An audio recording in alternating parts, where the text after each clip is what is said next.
नमस्कार दोस्तों, कैसे हैं आप सब। आशा करता हूँ सब मस्त होंगे, अपने काम को लेकर व्यस्त होंगे। दोस्तों आज इस वीडियो हम होमिक एसिड के बारे में सारी जानकारी लेंगे। वो कैसे काम करता है, कहाँ से मिलता है वो हमें, और उसकी जो मात्रा है हमें वो कितनी देनी चाहिए, ये सारी जानकारी इस वीडियो में लेने की कोशिश करेंगे। चलिए दोस्तों वीडियो की शुरुआत करते हैं। मैं हूँ राकेश साहू, आप देख रहे हैं एग्रो जीवन बातें किसान की। दोस्तों यह आपका अपना चैनल है। इस चैनल पर यदि आप पहली बार आए हैं तो चैनल को सब्सक्राइब करें और बेल आइकन को दबाएं ताकि आने वाली वीडियो की नोटिफिकेशन आपको मिल सके। और हमारे द्वारा यदि आपको जानकारी जो दी जाती है वो आपको ऐसा लगता है कि आपने वो काम किए, वीडियो को एक लाइक जरूर करें। चलिए दोस्तों वीडियो में आगे बढ़ते हैं और होमिक एसिड के बारे में 4 पॉइंटों के आधार पर जानने की कोशिश करते हैं। जो पहला पॉइंट होगा वो ये कि होमिक एसिड कहाँ से मिलता है हमें। दूसरा ये कि होमिक एसिड काम कैसे करता है और क्या काम करता है, ठीक है। और तीसरा पॉइंट होगा दोस्तों ये कि हम उसका उपयोग कैसे कर सकते हैं। जड़ों के माध्यम से कर सकते हैं, या फिर स्प्रे के माध्यम से कर सकते हैं, ड्रिप से कर सकते हैं, या फिर और अन्य तरीके होते हैं ये। और उसका जो समय वो होगा वो भी उसके बारे में हम जानकारी लेने की कोशिश करेंगे। और चौथा पॉइंट होगा दोस्तों ये कि हमें वो किस किस ब्रांड का और किस नाम से और कितने % मात्रा में फ़र्क मिलता है, ये सारी जानकारी हम चौथे पॉइंट पर लेंगे। दोस्तों वीडियो को अंत तक जरूर देखें। वीडियो के अंत तक यदि आप नहीं देख पाते हैं तो फिर आपको संपूर्ण जानकारी उसकी नहीं मिल पाएंगी। तो पहले पॉइंट की तरफ बढ़ते हैं। तो पहला पॉइंट दोस्तों होमिक एसिड मिलता कैसे है। तो होमिक एसिड जो है वो जो चट्टानें होती हैं, कोयला की चट्टानें जहाँ से हमें कोयला उपलब्ध होता है, उसके पहले जो अवस्था होती है वहाँ से कंप्रेस करके जो होमिक एसिड को निकाला जाता है, और उसके साथ में फोलिक एसिड भी होता है। इस बात का आपको ध्यान रखना पड़ेगा। इसलिए अधिकतर प्रोडक्ट में आप देखते हैं कि आपको होमिक एसिड के साथ में फोलिक एसिड भी मिल जाता है, क्योंकि होमिक एसिड से ही फोलिक एसिड निकलता है हमारा, ठीक है। तो जो पुरानी चट्टानें होती हैं यानी कि ज़मीन से ही होमिक एसिड को लिया जाता है, ठीक है। इसीलिए यह किसी भी अवस्था में ऑर्गेनिक ही होता है। आप इस बात का ध्यान रखें। जो भी किसान जैविक खेती कर रहे हैं तो होमिक एसिड का जो उपयोग है वो आप निश्चिंत होकर कर सकते हैं, क्योंकि ये ऑर्गेनिक प्रोडक्ट है। इसकी जो मात्रा है वो कम ज़्यादा हो सकती है, मगर यह ऑर्गेनिक ही है। अब हम बात करते हैं कि यह काम कैसे करता है। हमारी मिट्टी पर पहले से ही पोषक तत्व मौजूद होते हैं, मगर पौधे की जो जड़ें होती हैं वो उसको जो है नहीं ले पाती, अपटेक नहीं कर पाती। ऐसी स्थिति में दोस्तों होमिक एसिड का बहुत ही अच्छा रोल होता है। वह एक प्रकार से एजेंट का काम उसमें करता है, ठीक है।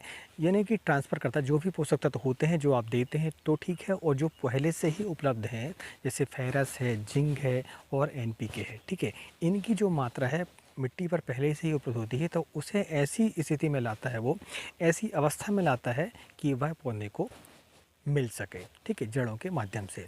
तो ऐसी स्थिति में हम देखते हैं कि जब जड़ों का विकास होगा होमिक एसिड की मदद से, तो पौधा जो है मजबूत भी होगा। दूसरा उसमें प्रोडक्शन भी बढ़ेगा, फ्लावर भी बढ़िया आएंगे, ये सारी चीज़ें जो है अच्छे से होंगी, और क्लोरोफिल की मात्रा भी हो पाएगी। इसके लिए जो है आपको क्या होगा कि होमिक एसिड का उपयोग करना पड़ेगा। दूसरे ये कि मिट्टी में पाए जाने वाले जितने ऑक्साइड होते हैं, हाइड्रो ऑक्साइड होते हैं और मेटल ऑनेस होते हैं, इनको रिलीज़ करता है, ठीक है। इससे पौधा जो है इन चीज़ों को अपटेक करने के बाद अपनी ग्रोथ कर पाता है अच्छे से, जड़ों में विकास करता है, वाइट रूट की वृद्धि करता है। ये मैंने पहले आपको बता दिया हूँ। यह दोस्तों जड़ों के माध्यम से मेटाबॉलिज्म को भी दुरुस्त करता है। मेटाबॉलिज्म का मतलब होता है आपकी पाचन क्रिया, ठीक है। पौधे की जो पाचन क्रिया होती है, यानी कि पौधे में जो उपलब्ध पोषक तत्व होते हैं उनको जो है रिलीज करता है। होमिक एसिड के साथ में जो फॉलिक एसिड होता है वह फूलों में वृद्धि लाता है और क्लोरोफिल बनने में हमारे पौधे पर मदद करता है।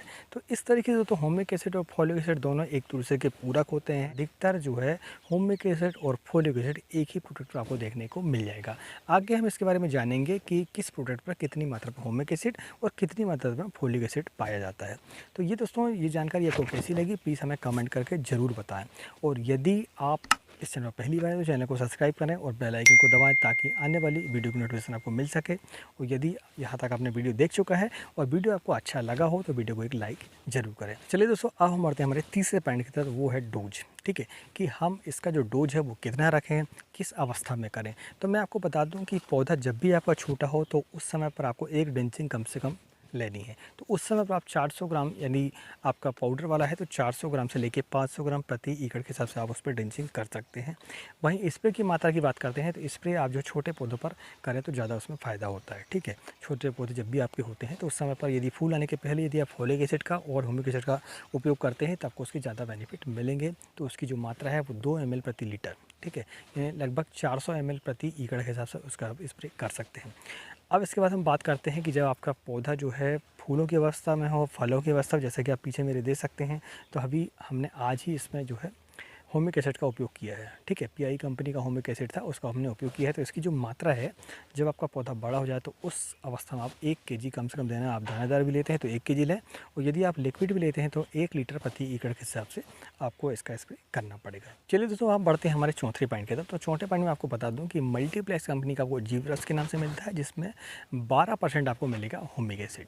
ठीक है, और इसके साथ तो माइक्रोन्यूट्रिएंट मिक्सर होते हैं, वो कंपनियां नहीं बताती, मगर फिर भी उसमें माइक्रोन्यूट्रिएंट मिक्सचर होते हैं। ठीक है, इसके बाद पीआई कंपनी का होमिसॉइल के नाम से मिलता है, जिसमें कि 18% आपको मिलेगा होमिक एसिड, और साथ में 1.5% फोलिक एसिड मिलेगा आपको। अगला प्रोडक्ट है दोस्तों टाटा कंपनी का टाटा रैली गोल्ड के नाम से हमें मिलता है।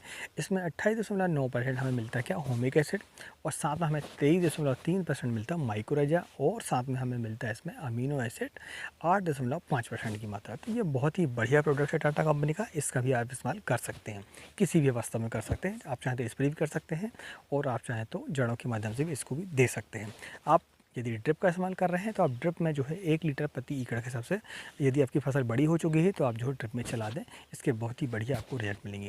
दोस्तों, ये जानकारी आपको कैसी लगी हमें प्लीज़ कमेंट करके बताएं। यदि आप सल्फर के बारे में ज़्यादा जानना चाहते हैं तो आप इस वीडियो पर क्लिक करें, और यदि आप प्लानोफिक्स के बारे में जानना चाहते हैं तो इस वीडियो पर क्लिक कर सकते हैं, और सारी जानकारी आप ले सकते हैं। मिलते हैं अगली वीडियो में, तब तक नमस्कार, जय हिंद, जय किसान, जय जवान।